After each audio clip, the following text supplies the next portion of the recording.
And brothers and sisters, I want, especially those of you who are Shi'is, or consider yourselves so, I wish we could outgrow this, but those of you who consider yourselves Shi'is,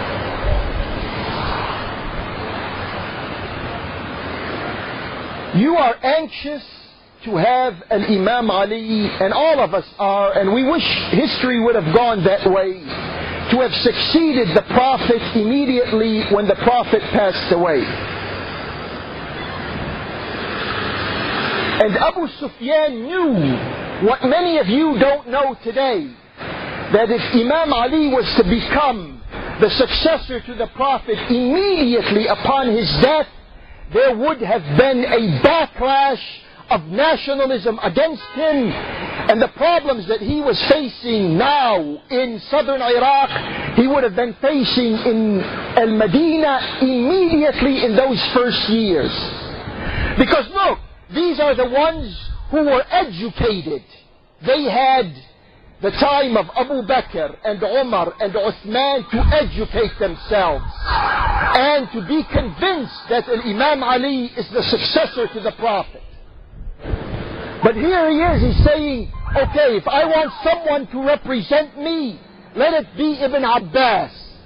They said, no, you can't have him because he's your relative. He's your cousin. This same mentality, nationalism, you think it went away? It's still around. Look around, brothers and sisters. Open your eyes. Understand the world. Nationalism is still a potent force today. Even those who belong to an Islamic state or an Islamic movement, if they can open their eyes, they will see nationalism inside of them. They're not looking for who's more qualified. They're not looking for who's more concerned with justice. They're not looking for the person who is obsessed with principle. No. And this was the case then. These people, they weren't looking for principle or justice or qualifications. And Imam Ali was concerned with that. He wanted Ibn Abbas. They vetoed him. His second choice was Malik al-Ashtar. They said to him, no, this person is too revolutionary. He participated in this war. He is a hardcore believer in this war. And how can you put a hardcore believer in this war to negotiate an end to it when inside of him he wants to return to the war? So they vetoed him once again.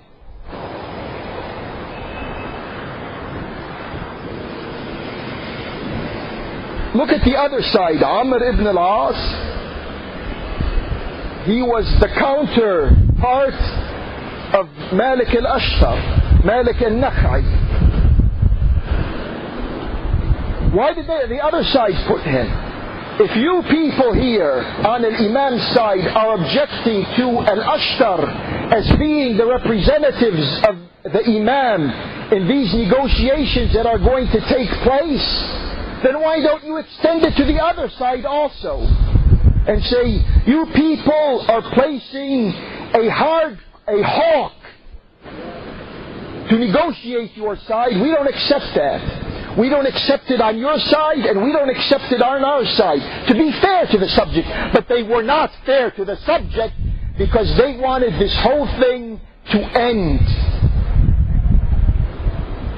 People who take a non-compromising line on the issue of justice are bound. If we can learn, we will understand that they are bound to run into this problem which we have encountered almost 14 centuries ago.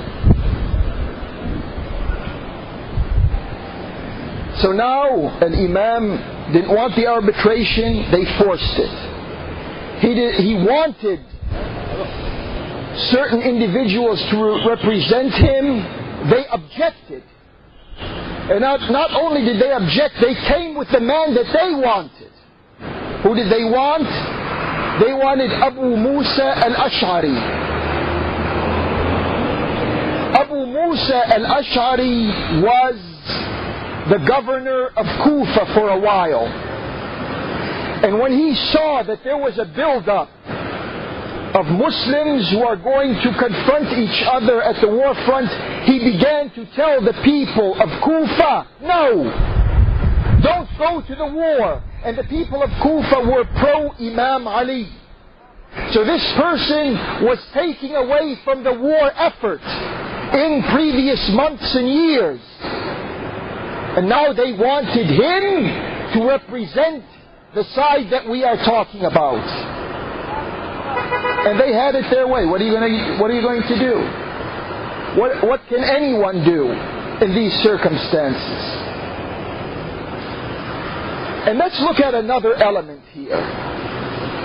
Brothers and sisters, committed Muslims, you recall that in the course of this warfare, a very unique warfare, unlike other encounters, people who the following day or the following week would find themselves crossing swords in the previous day or week, they would be sitting with each other talking. Remember, during the month of Dhul Hijjah, they clashed, there were skirmishes. This was the beginning of Siffin. Then during the month of Al-Muharram, they put down their swords and they were every day talking to each other. I don't know of this happening in any other war in the world, where tomorrow we may kill ourselves, but today we are trying to discuss this matter between us. They would spend nights together just talking. They would spend days together just talking. Now during these talks, it cannot be excluded. If we want to think of what happened, and we want to think about human nature, how it works, it can't be excluded that there were inside of both of these camps people who had their own agenda. Let's give an example. There's a person by the name of Al-Ash'ath ibn Qais.